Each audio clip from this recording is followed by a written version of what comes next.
Assalamualaikum. Hari ni nak ajar buat telur dadah je.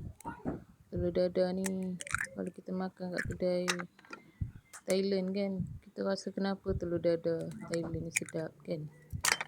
Ini nak ajar cara dia. Jomlah kita buat. Mula kita pecahkanlah telur 4 biji. Saya buat 4 biji lah. Ikutlah nak buat 2 biji pun boleh. Betul masukkan minyak sotong ke minyak ikan, sos ikan. Lepas tu sebut perasa, betul bubur cuka sikit untuk rangup. Okey, betul bubur tepung jagung sikit, kacau. Senang je bahan-bahan dia. Okey, kita panaskan minyak, betul-betul panas banyak. Minyak tu kena banyak jugalah. Lepas tu masukkan telur. Kita kena kacau sikit telur tu. Kita kacau. Bagi dia macam tu.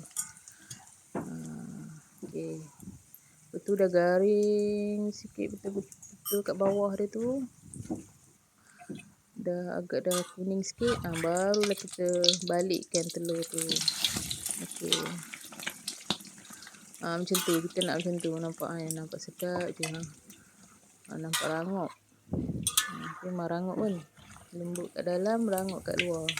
Okey, dah siap angkat. Kita kena teruskan dululah minyak tu ya, sebab minyak tu banyak jugalah. Okey, dah siap. Tu je kita nak ajar telur dadah ala Thailand. Okey, selamat mencuba.